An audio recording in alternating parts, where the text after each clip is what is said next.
Those of you who are familiar with the podcast will know that we on occasion do shameless plugs for ourselves.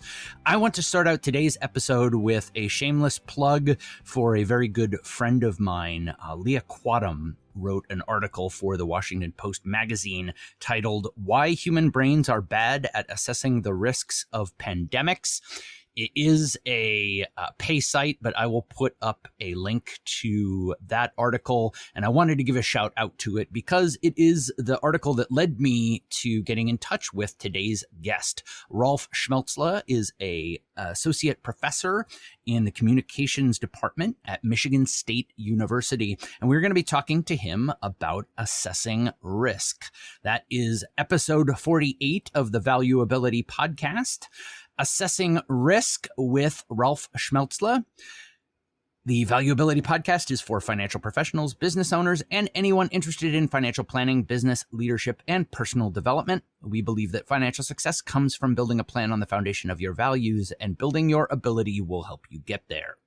My name is Danforth Fleek. I was a financial advisor and product wholesaler for 20 years. My co-host, friend, and mentor, Philip Simonson, joins me every week. Philip was in financial services for over 40 years as an advisor, field leader, sales trainer, and senior manager. So I was thinking in terms of risk, Philip, most of our listeners will probably know that I'm a total fraidy cat, and I have spent most of my life becoming less of a fraidy cat.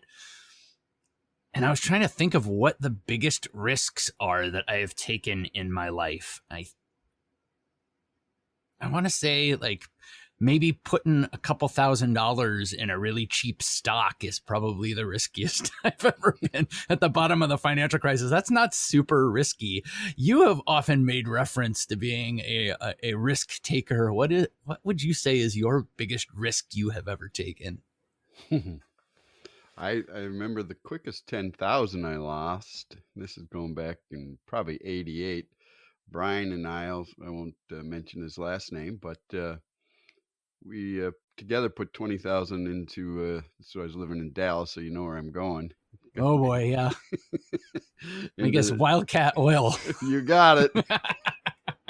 We didn't strike oil, let's just say that. That was probably the quickest 10. And, 3 young kids or children at the time. Mm-hmm. Yeah, but, how did that go over? Lisa liked that one? God bless her. She's very good. And it was, hey, it's 10%. You can, of your 10%, it's the 10% of that 10%. You're, willing to take a risk and lose. Right. So, no, definitely. I'm just the opposite. I think I took more risks when I was younger, and now that I'm older, it's about preservation and setting up the next generation. So. Well, you can find the Valuability podcast on Apple Podcasts, Spotify, Stitcher, and TuneIn, or you can find us on our YouTube channel. Search Value-Ability to find us there. Or you can find us on our website, value-ability.com, under the episodes tab, and all of our episodes are there. Wherever you find us, please like, review, subscribe, and share. And subscribing is absolutely the best thing you can do for us. Now, if you'd like to connect with us, you can email us at info@value-ability.com. Again, that's info@value-ability.com. Or connect with us on social media. Our links to Twitter, Instagram, and Facebook accounts are at value-ability.com under the Contact Us tab.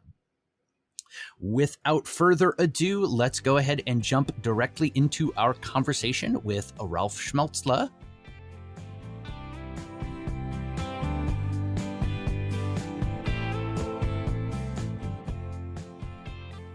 And we are now very excited to be joined by Ralf Schmaelzle, assistant professor in the Department of Communications at Michigan State University, joining us to talk about the concept of assessing health risks. Now, Dr. Schmaelzle, I'm sorry, I keep calling you doctor, and I know you don't use that. Ralf,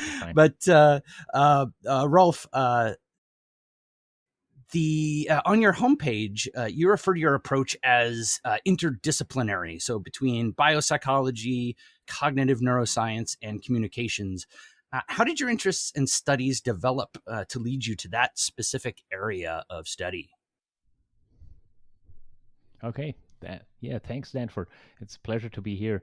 Um, well, looking back, everything made total sense. Although looking forward, I couldn't have predicted that probably. So the origin of it all was that I did my PhD on what's called intuitive risk perception. I did this PhD in psychology, and it was a kind of a field bridging exercise in which we try to bring together cognitive neuroscience approaches to measure brain activity with health psychology, studying how humans think about health risks.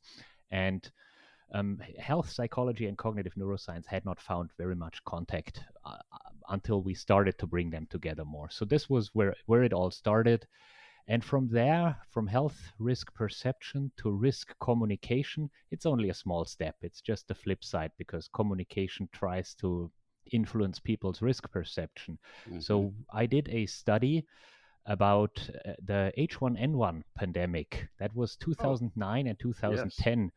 And that study turned out to be a kind of we were onto something there. And I had almost forgotten about it until COVID brought it to really high prominence again. So with that study, we did a neuroimaging study in the onset of a pandemic. That did not turn out as COVID, but I did that study. We published it. We published it in the Journal of Neuroscience, and this was kind of something where I got more into contact with the discipline of communication. I then started to look more into health communication, not necessarily risk communication, but just kind of influencing health promotion, health education, things like that. And then I was able to do a postdoc at the University of Pennsylvania in Philadelphia in the Communication Neuroscience Lab, which was at that time one of the few labs in the world that did this particular work of neuroimaging of health prevention messages. And from there on, then I went on to an own faculty position at Michigan State, where I still work in this area of health, risk perception, risk communication, and I study this from a neural angle in terms of what actually happens when health messages get under the skin and evoke activity in your brain. So this was the story basically. So the first thing that leaps out at me in this discussion is obviously, at least in my mind, how do people perceive different types of risk differently? So, for example, if a risk of having an accident is exactly from a percentage standpoint the same as a health risk like smoking, for example, do we perceive those at a different way? Yes, and to kind of say something in advance, just to qualify everything I'm going to say, the field of risk perception is really like it's very difficult to get your feet onto something very stable because everything is so subjective, right? The whole concept of risk is inherently subjective. And in many ways, I would even say that even risk perception is technically a bit of a misnomer because there are old studies from the 1920s about the concept of risk. And speaking from that, what we're talking about is actually has more to do about uncertainty than about risk because we don't know the probability so well. Also, It's not really perception because, for example, in sensory perception, like from a brain perspective, you can see things, like you can see the size or you can hear the loudness of something. But in risk, there is no external object to perceive. Everything is only subjective. So technically, the better name would probably be uncertainty judgment rather than risk perception. But it's hard to rebrand fields right after the names have been coined. So, but what you're referring to in terms of the underlying kind of this comparative risk perception, right? That's what people do when it's difficult to have objective anchor points. Everything is always inherently subjective and comparative. That also applies, by the way, to sensory perception. If you have been in a dark room and you go out into the light, it's going to be too bright. Then your senses adapt. Then it's going to be okay again. So it's constantly recalibrating. And I think there are similarities to this risk perception. I can now think is it more dangerous to have an accident than to have lung cancer or something? So I can compare these risks. But Right. that only works right now in my current informational environment. If I try to evaluate my personal health risk absolutely, it would probably be minute, right? Every single risk would be minute in terms of lung cancer or accidents and so on. But then again, if you add those things up, it will add up to one or above, because I will definitely die of something, right? Right. So it is all, that's what I mean by referring to a minefield. And it's inherently subjective and often intuitive, which means that we're often not really aware of the underlying reasons. So there might be many of them. But is that acceptable as an answer? Also, certainly also experientially Mm-hmm. subjective as well too, right? Like we see that in our profession from long-term care. Like Mm-hmm. it's an absurdly high percentage chance that you will end up in long-term care at some point, but if you haven't experienced it directly, it doesn't matter that I can tell someone, hey, you know, 1 out of every 2 people ends up in long-term care. They have no direct experience with it. So it just kind of doesn't exist is how it really seems when you're talking to someone, even though you can show them statistically, hey, this is Yes. likely to happen. But also the outcomes of that are also wildly different, which is where that example I give you is probably a poor one, right? Dying in a car accident is different than getting lung cancer, right? Lung cancer takes Mm-hmm. a long time, whereas the accident, you're just dead. And long-term care incidents are also, my mom, before she passed away, went into long-term care for a week, and then she came home, and about 4 months later she died. And then other people go in and they're in for 10 years, and so those losses, because we look at it in our industry obviously from an insurance standpoint, that Yes. the cost of the outlay for the short stay is very different than the cost for the long stay.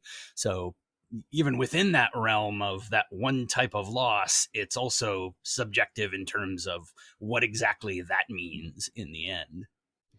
I absolutely agree with you, and especially with insurance and finance, which makes sense given where you're coming from.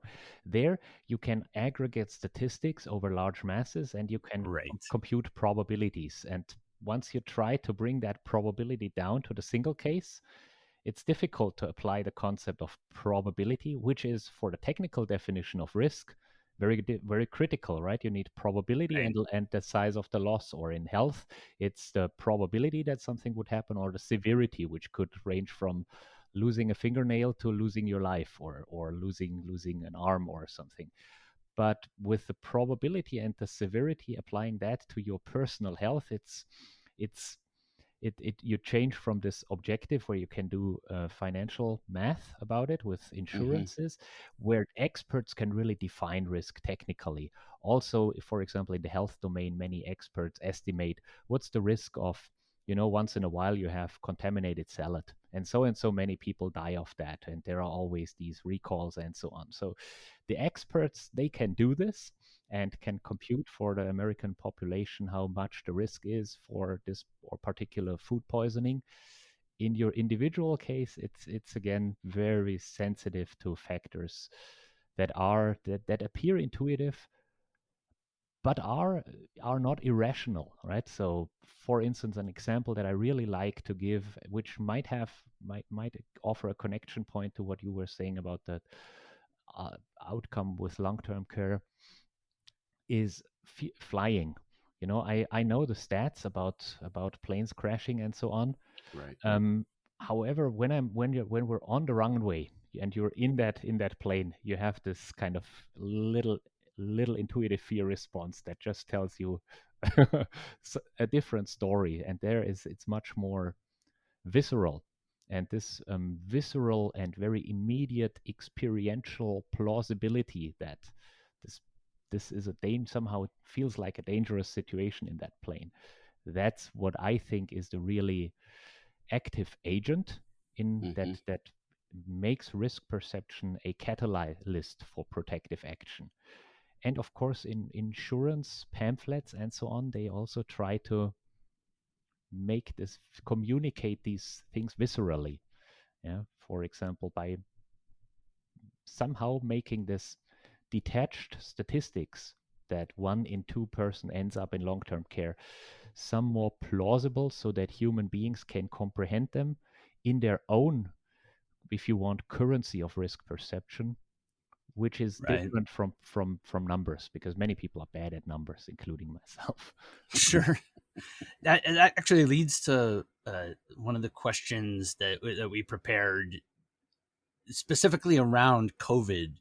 This happens constantly, right? People are constantly referencing the likelihood of dying from COVID is exactly the same percentage as this, and any number of things. To what extent are those comparisons valid or useful from a communication standpoint? Good question. It's we once a colleague of mine once did a study where they used different ways to communicate risk verbally, because you can give people the number, but then you have 0.00017. That doesn't mean much to people. Then you can use these more verbal labels, like it's likely, it's unlikely, it's very unlikely, and so on. And what they tried is to map the language into the numerical space, kind of, and to see what does high risk mean to people verbally. And what they found was that it was super variable across different people. Some people say likely and they mean maybe, whereas other people say maybe and they mean, oh yeah, this is pretty definite.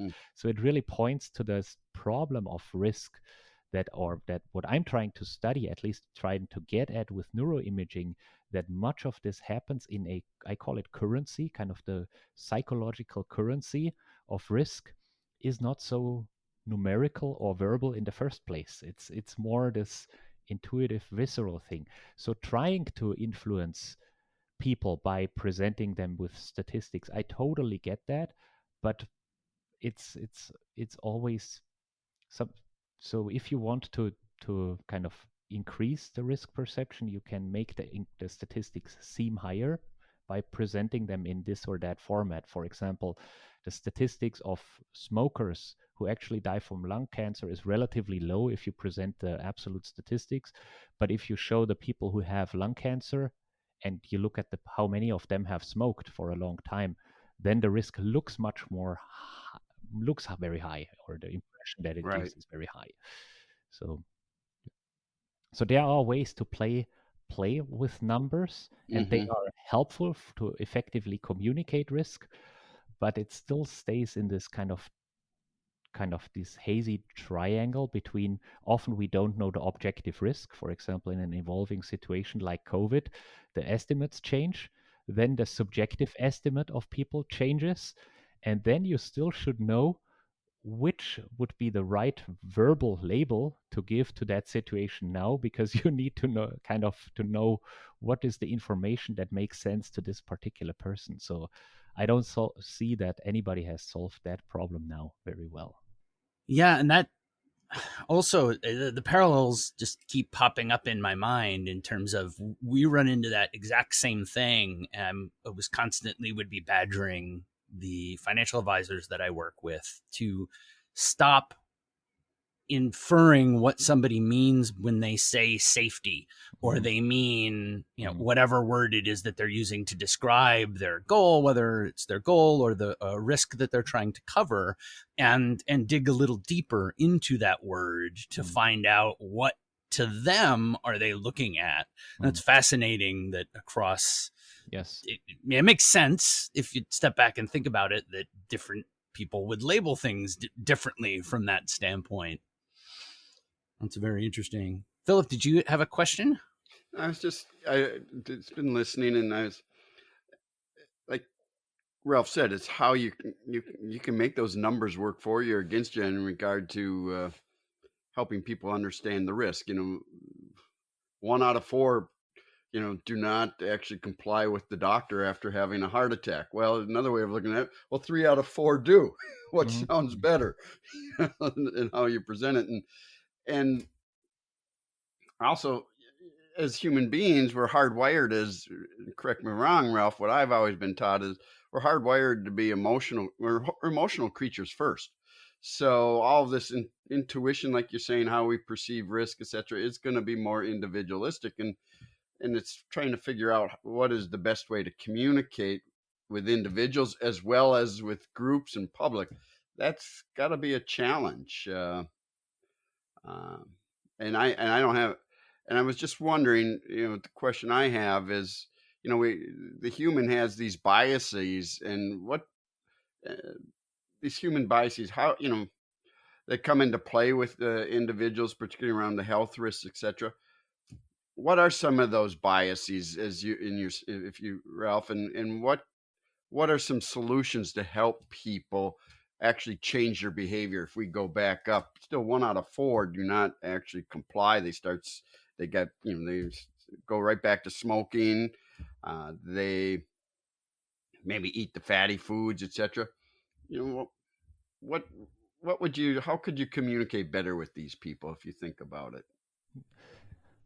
Yes, that this is the $1 million question, right? If people who have good solutions there can make a lot of money and do a lot of good to the world. I I fully agree with you, Phil, about the the term bias sounds a little wrong, and it Mm, sounds, and I do see this as a correct statement, because often people act against their better interest, right? In right. However, sometimes these biases are what's often referred to in kind of some behavioral science branches as ecological irrational or something. So they're often there for a reason, right? So there is a larger logic to it underlying that bias. Um, and so, for example, in terms of the people who have had heart surgery or something, they often just follow habits, and it's a good thing that we have habits, because they allow us to kind of put certain behaviors into autopilot mode, so to speak. Right. However, it bites us once we're having bad habits, right? So, how to effectively overcome that is, of course, a difficult problem. I recall that I once worked in a clinic, and I saw the smokers stand outside of the clinic right after they had strokes or had been or amputees or something, but smoking. So this was really a strong demonstration to me. Also, you can see it with addictions, right, which is Yes. just behavior gone awry, or kind of behavioral systems hijacked by reward and incentive structures. Now, this often comes, it's not only the individual's fault. That is something that I would say, right? Often it Hmm. happens within a larger context. For example, availability of cigarettes, or cheap availability of cigarettes, and so on. So I'm not giving you a good answer here. I would say, to overcome these things, habits are very difficult to change. One thing that's critical if you want to change something is motivation to change. However, and risk perception is often this motivational catalyst that tells you kind of, hey, something needs to change. This is not right. So this gives you, and if this is there, it's a good thing. However, further downstream, things often also become implementation problems. And this is, risk perception plays a role in that. If you feel constantly safe, then you don't need to look for the future.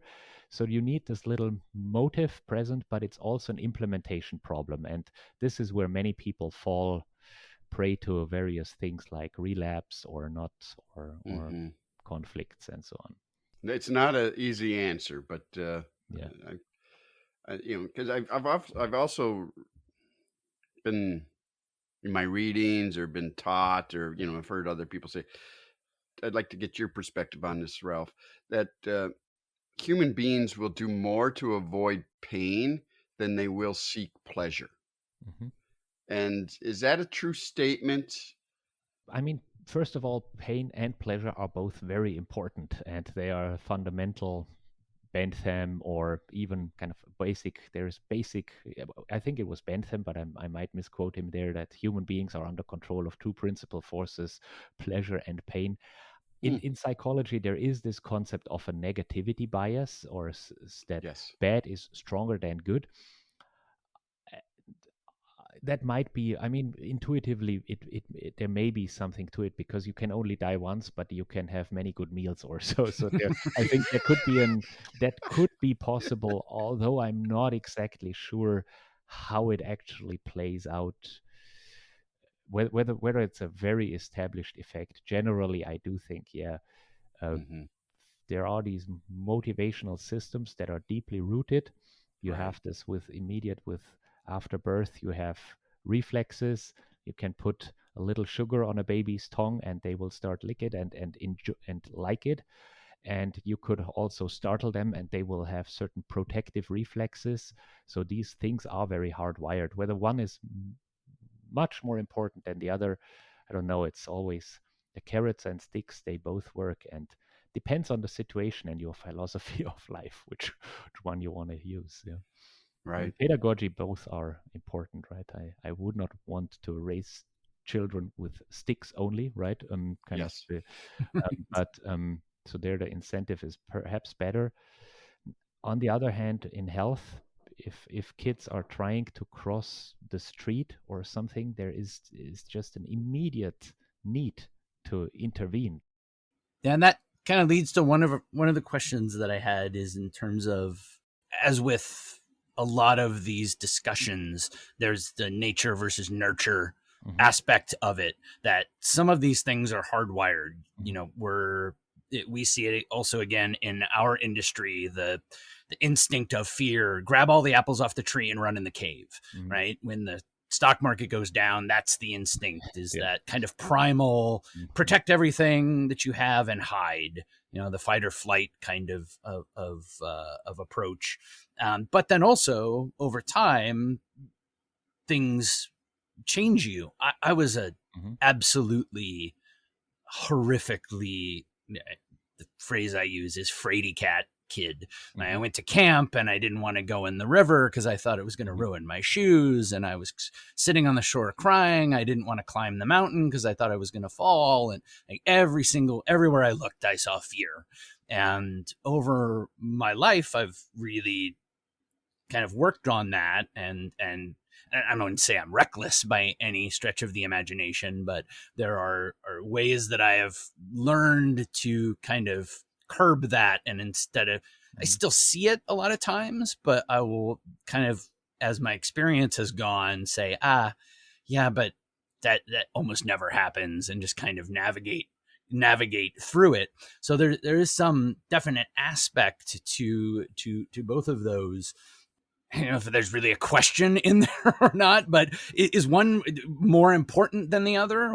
I get what you mean. It's definitely fascinating. The my part of this is that the risk perception, this goes really deep to what I've often missed about this. If you look at the risk perception research, it struck me as awfully cognitive, although I very much value cognitive approaches because my field is called cognitive neuroscience, but I found it was almost too cognitive. So people had created these variables like probability and severity, and although the aspect of severity or size of loss has definitely a very negative connotation, it's primarily a quantity variable. So, what I always wanted to understand more is this nature part of it that seemed like fear, avoidance, worry, and that has definitely something to do with the examples that you just gave, right? These Hmm. much more natural examples of, ooh, this river and I could be killed and so on. And it just seemed to me personally, although this was not your question, but Yeah, yeah. there seemed to be a large gap between how we study risk in the psychological laboratory and also in health psychology using surveys and so on, and what the actual underlying phenomenon seemed to be, which happens in real life and pretty much every day. So from that perspective, but there it's a mix of nature and nurture. But first, looking at the nature, for example, in the animal kingdom, you have many species who have this biological imperative to survive and better stay out of harm's way. So there are kind of intuitive risk sensing systems in that are called fear or anxiety or something, but Mm-hmm. they are usually devoid from the risk literature. So this is the nature part. Now, onto the more nurture side, there is definitely various influences on that based on personal experience. But one thing that I also found interesting in what you kind of said was that there is this developmental trajectory of it over time, which has much more to do with the nature part, I believe. Although nature and nurture are always difficult to disentangle. But if you look at kids, they often they have these reflexes that we talked about, like if you startle babies, they will have startle, but we wouldn't call that risk. But this is kind of we're creating a fear response in them. Mm-hmm. But then later on, when they get a little older, they have anxieties. As the cognitive system matures, they start to think about the future, and they are afraid of going into dark rooms or something like that, because these anxiety systems come online. If you fast forward a little bit again, then you go into adolescence, and there you have a lot of risk taking. And that's also again a mix of people are still debating whether that's nature or nurture, right? Because on the one hand side, it's this drive to more independence from the parents, but there are also cultural forces that reinforce this as independence and so on. But there people are doing crazy things and to impress others, or they don't think very much about the consequences often, right? Right. So and then later on, higher up in life, for health risk in particular, it's critical that people often don't do very much until it's too late. And I presume that this is probably a commonality to financial investment as well. That they, for example, if you're let's say for me, many health risks didn't have much meaning until I noticed the first symptoms. Now I'm still in good health, but I now really understand what it means to get up in the morning and to not feel as strong and powerful and vivid as I used to do in my mid-20s. And so there are these kind of teachable moments across the lifespan, kind of where you're burning your hand on the stove when Yes. you're having these anxieties as children. Then you have this adolescence period, and then later on you have initial signs of vulnerability and the end, or the kind of finiteness of life or things like that. And there things changes. It's not necessary. I would always say it's both a mix of nature and nurture. Mm-hmm. And of course there are huge individual differences, but yeah, generally my whole work is probably more geared towards anchoring risk perception in effective systems which are there by nature and then expressed as we go through life. So in this combination of nature and nurture.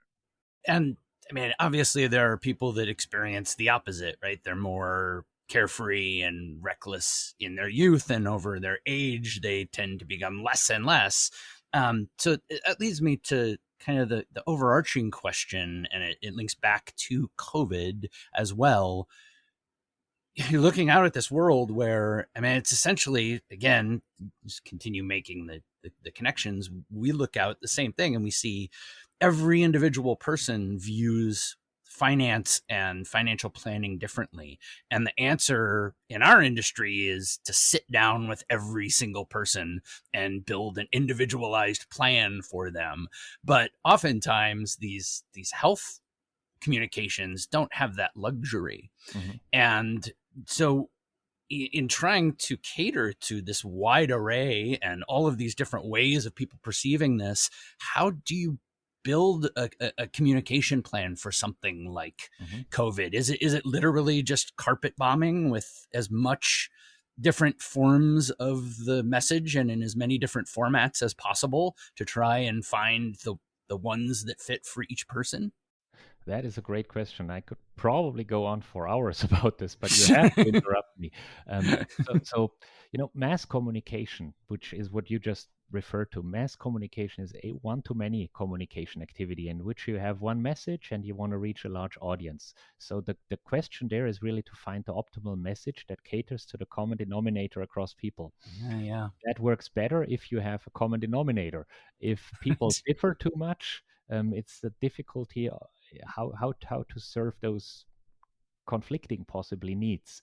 So in communication, there is then more individual focused communication that is called tailoring or targeting. So in tailoring, you kind of sue the message that fits to the person individually, and in targeting, you have segments of people who are similar. For example, you have targeted messages to smokers, or you could have targeted messages to specific segments of society when it comes to COVID.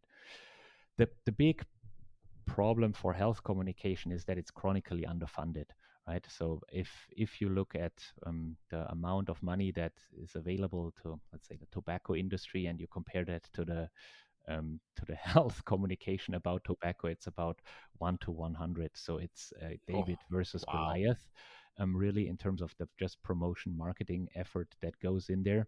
So that is one question. So COVID-19 specifically, if I had to craft a communication plan, I would say to defend my discipline, I think the communication plans were okay. Now, of course, granted, if I go back mentally, travel backwards to March 2020, there was a lot of uncertainty and confusion. What does stay-at-home order mean? Are you allowed to leave the house? Are you not allowed? And so on. So there were funny memes on the internet about that. But I do think that got clarified pretty quickly. So my bottom line is that there is still a lot of uncertainty and a lot of varied communication, but I don't find the communication itself done by professional mass communicators so bad. Now there are, or I find it good. I think the problem happens more upstream in terms of the kind of the political epidemiological decisions and the uncertainty there. Right. Now I'm not. This is a little bit of kind of pushing blame away, right? Sure. But in terms of risk and crisis communication, particularly crisis communication, I do think people can do a communication is good in order to get the message out. If there is a fire in a theater, calling it loudly, that's the right strategy. You need a simple message by a credible source, repeated many times, and then that will work as a strategy for mass communication, including in a situation like COVID. Now, the problem with communicating clearly about COVID is that there is a lot of uncertainty and lack of clarity in the information of the world. So it's not necessarily the communication that is unclear, but the situation, the understanding of it, right? Yes. Yeah, that's it. Do you think that would have, making that point early on, have really changed the public's perception much to say, look, I mean, it seemed to me at least that that message kind of came out later in the summer of like, hey, we kind of approached this from the standpoint of our emergency plans and didn't really expect that the public wasn't going to grasp that, hey, this is something new. It's in the name, right? Novel. Like it was something brand new that wasn't understood fully. I'm going to be careful here, but I also think there's a lot of mixed messages from, you can find the common denominator, but the public got mixed messages from the leadership around the mask. Okay, you can wear the mask, but I'm not. And so that just adds to the fire. Yes. And as you think, Ralph, our new messaging is around as I see it, with this COVID carrying on, is the vaccine. Should I get vaccine? Should I not get vaccine? Is it safe, or am I better to wait to see if how people respond to it? Is there anything As that an example, is there any common denominators there in regard to effective communication that we should be looking at or getting the message out? No, one more thing. I agree with you what you just said, Phil.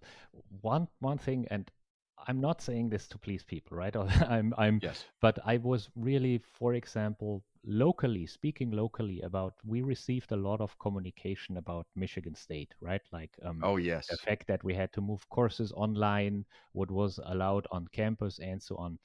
And I found this stuff very, very clear and consistent, which helps to build trust. But the lack of consistency and back and forth, and that is just a problem. So in communication, there's Great also a point. concept about source credibility, and if people do walk the talk and so on. So there's this. I was very happy locally with how Michigan State handled that. Also, as you can probably hear from my accent, but this is now my very, very personal opinion. I'm from Germany, and I also thought that the Chancellor of Germany, Angela Merkel, did a relatively good job. One I'd could, agree. for example, criticize things about how things were handled with the EU, in terms of national borders and so on. But generally, there seemed to be a collective group consensus around how to approach this. Um, this seemed very different in the US, and I'm not taking sides here for anyone party, but it's. I had never thought that health could become so politicized, and this was really also for me the surprising new um, topic, because I always did health because I didn't want to deal with that much strong emotions that come up with politics. Yeah, I thought it would be easier to do good if you focus on health communication. Well, and I listen to, having lived overseas and then spent time in Germany myself, my favorite sport is soccer, football. And so I listen to an English sports radio program, and the messaging there was constant and still is.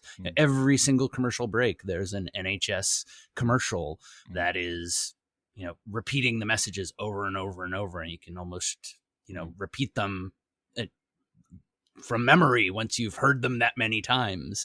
But that, like many forms of communication, is repeat it and often and make sure that it's consistent to continue to reinforce those things over time.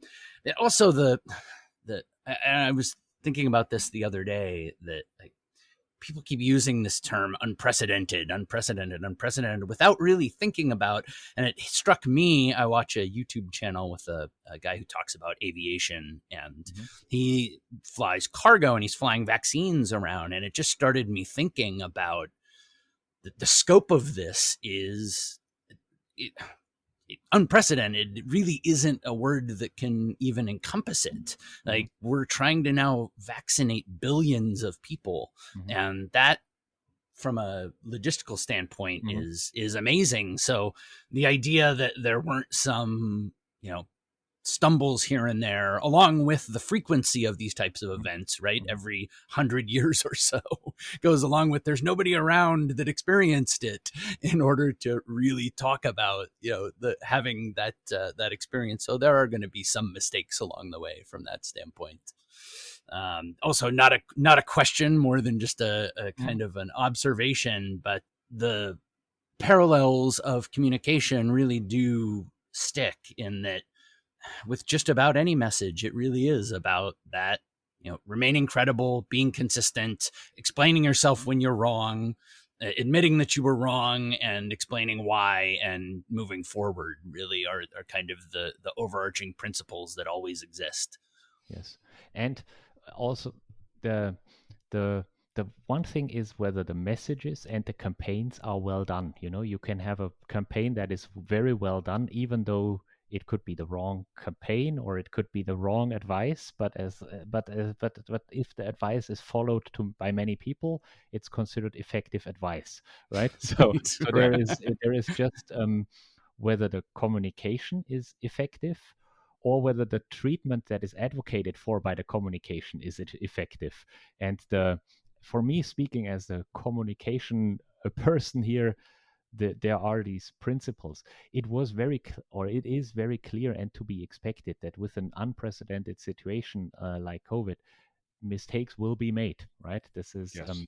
there is the question, like with any decision, you can make the decision right or you can make the right decision. One refers to the process by which the decision is being made, whether you use irrational schizophrenic criteria, right? Then you make the decision badly, but you can still have a cool outcome, right? So you can you can make a random decision and end up lucky or not. So it's really this distinction between the quality of the outcome and the quality of the process that is relevant there as well. And similarly with right now, there's a lot of discussion about the vaccination, and I don't know what's right. I'm hearing these right now. There is this debate about the AstraZeneca vaccination, whether that is good or not as effective as, and so on. There is just a lot of uncertainty, and I think that's the reminder that we're all getting, that the quality of the process by which decisions are made has to be rational and good. And this is very compatible with what science stands for and with what science can achieve in a society by adhering to a good process. And then on average, the outcomes will be good, just like in the stock market. You can have individual losses, but if you follow a consistent, rational, overarching strategy, then it will more likely lead to success. It's not guaranteed that this yields to success. You can sometimes have fatal errors, but generally, I think that's the point. That is not so. It's not rocket science. No. Yeah. Ralf, as you think about your field of study and this next, in what are going to be some of, if you could, is there any, put your prognost, you think futuristic hat on, is there any key findings we're going to have in regard to the neuroscience and in the next 3, 5, 10 years that can have an big impact on our society and how we make decisions? And yes, many. Great question. Now, neuroscience is a huge field, and there will definitely be several important things. I cannot speak so much to these, what I call the wet lab stuff. That is kind of, genetics and cellular level. Definitely big imaging technologies and huge initiatives with apparatuses are going to have major breakthroughs there. I am more on the macro end of the spectrum, kind of human neuroimaging. And I'm very excited about our ability to bring neuroscience, which, as I refer to, is classically more of a lab discipline, more into contact with the real world, including decision making. And so, for example, we're now having opportunities to measure brain activity as large audiences are exposed to movies or to health campaign messages, and learn about how human brains respond to them, kind of. I'm using this with caution here, kind of subconsciously or kind of without having to use words, right? Now, whenever I talk to people about that, then they always think, oh, with these neuroimaging technologies, we could read people's minds. And we can definitely not do that, right? So I cannot measure your brain activity and see what you're thinking. However, with more imaging technology, which is getting more ubiquitous and more sensitive, we'll definitely be able to see further and also clearer. So, for example, although we still cannot read your mind, but we could identify whether a particular message kindles a strong response in you or something like that. This is you're asking me to paint rainbows up here, but but such things, identifying windows of receptivity or particular cues that are very, very important to particular people, I do think those are opportunities and challenges and dangers. If you look at what social media has done with privacy, we don't want to be that happening with kind of the next Facebook brain reading helmet or right. yeah. That one I might even most of those kind of feelings like my phone is listening to me. I always think, oh come on, but yeah, when they ask me to put on the brain reading helmet, I'll probably say, But as said, so brain reading cannot be done. But you could, for right. example, identify attentional reactions or something. Yeah. Yes, yes. Those would be possible. It's exciting. As we learn more and more about our brains, it excites me. And so as we're coming up here on kind of the 50-minute mark, the hour mark, what question or questions have we not asked that you feel are important people understand about this area of study and just some of the topics that we've been discussing today? I think you asked great questions. So I think we've covered it. The real thing that makes me feel always a little bit kind of deficient as the scientist is that the answers are not always very satisfying, right? With this subjectivity of risk perception, that's the elephant in the room. This stays the big issue in finance. With hundreds of thousands of people, you can quantify statistics and know how many people will have this or that condition, so you can do the math and calculate the risk. For how individuals subjectively perceive risks or judge the uncertainties that they face, it's a much more muddy territory in which everything is blurred. So this is perhaps the greatest thing that I hope to have communicated. The inherent subjectivity, that psychological risk is not the same as objective risk. And in order to help people with their decision making, we should bring the two into alignment.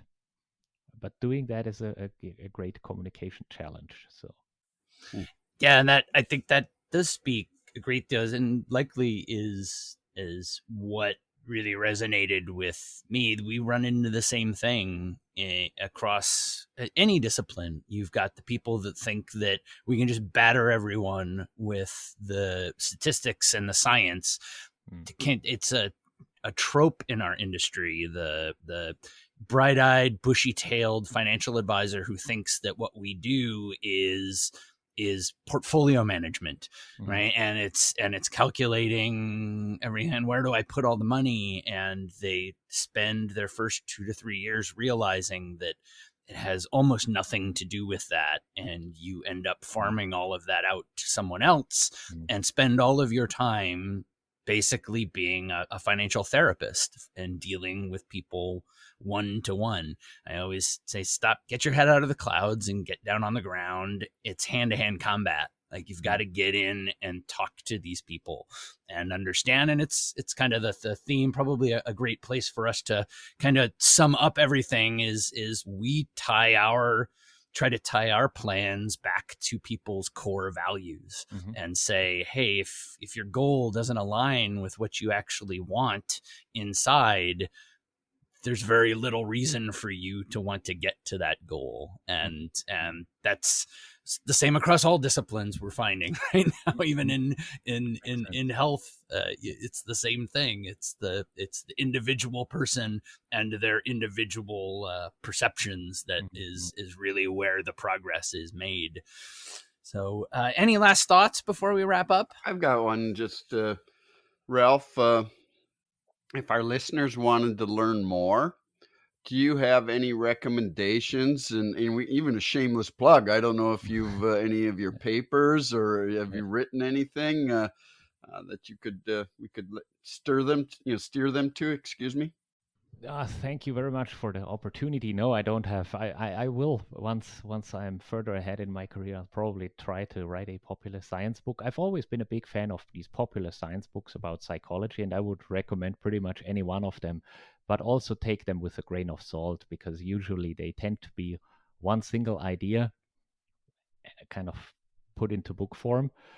One thing that I did like as a book was by Daniel Kahneman, Thinking Fast and Slow, which is very popular, and probably many of your listeners already know. This is kind of I think it contains a lot of examples about the larger this kind of being of two minds in terms of having a rational and an intuitive side, although it's a little too dichotomous, right? There are also other people, for example, Gigerenzer has a book called Risk Savvy, which is it's more known in Europe probably.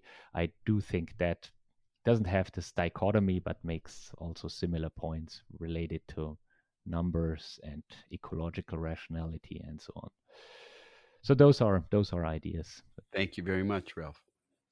Excellent. We will wrap up with the question we always ask our guests. Is there one pearl of wisdom or saying that you have received from, be it a family member, a friend, or a teacher, that has been especially meaningful to you over the years? Yeah, thank you. I have that, but it doesn't have immediately necessarily to do with our debate.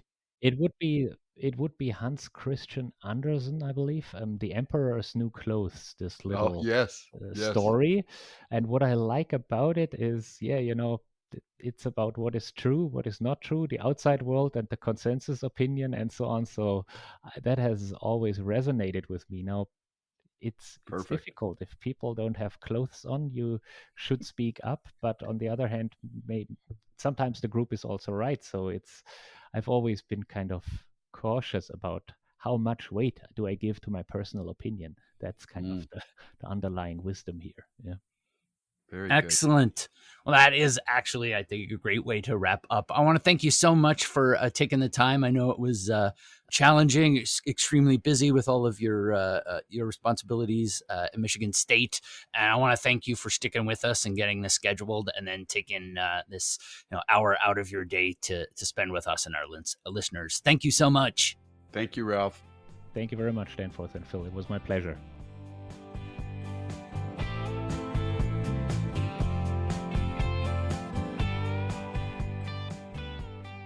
And that will wrap up our main section for this week. Again, we want to thank Ralf Schmaelzle for joining us and taking time out of his busy schedule. We are going to skip over our article review for this week, as our conversation went a little bit long since it was so interesting. Next week, we are going to cover in episode 49, discipline, going back to our values-based episodes. And we are going to talk about the value of discipline. If you have topics that you would like us to cover or questions for us, you can reach out via email, info@value-ability.com, or touch base with us on social media. Twitter, Instagram, and Facebook links are all at value-ability.com under the Contact Us tab. Wherever you find us, like, review, subscribe, and share. And please, if you have not already subscribed, please do that. If you're listening consistently, the subscription helps out a ton. After discipline, we are going to be doing one last values-based episode on humility, and that is going to wrap up that package of 3 that we did: patience, discipline, and humility. What other values should we discuss on future episodes? Reach out to us and let us know. As always, thank you for listening. Be sure to join us next week. And remember that financial success comes from building a plan on the foundation of your values, and building your ability will help you get there.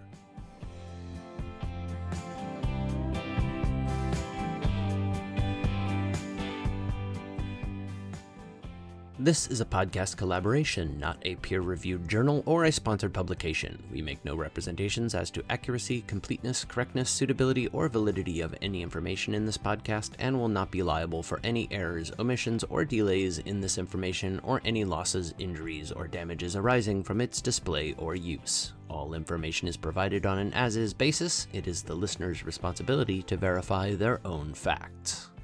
You should be aware of the real risk of loss in following any strategy or investment discussed on this podcast. Strategies or investments discussed may fluctuate in price or value. Investors may get back less than invested. Investments or strategies mentioned on this podcast may not be suitable for you. This material does not take into account your particular investment objectives, financial situation, or needs, and is not intended as recommendations appropriate for you. You must make an independent decision regarding investments or strategies mentioned on this podcast. Before acting on information on this podcast, you should consider whether it is suitable for your particular circumstances and strongly consider seeking advice from your own financial or investment advisor. The views and opinions expressed on this podcast are those of the authors and do not necessarily reflect the official policy or position of any other agency, organization, employer, or company. Assumptions are not reflective of the position of any entity other than the authors, and since we are critically thinking human beings, these views are always subject to change, revision, and rethinking at any time. Please do not hold us to them in perpetuity.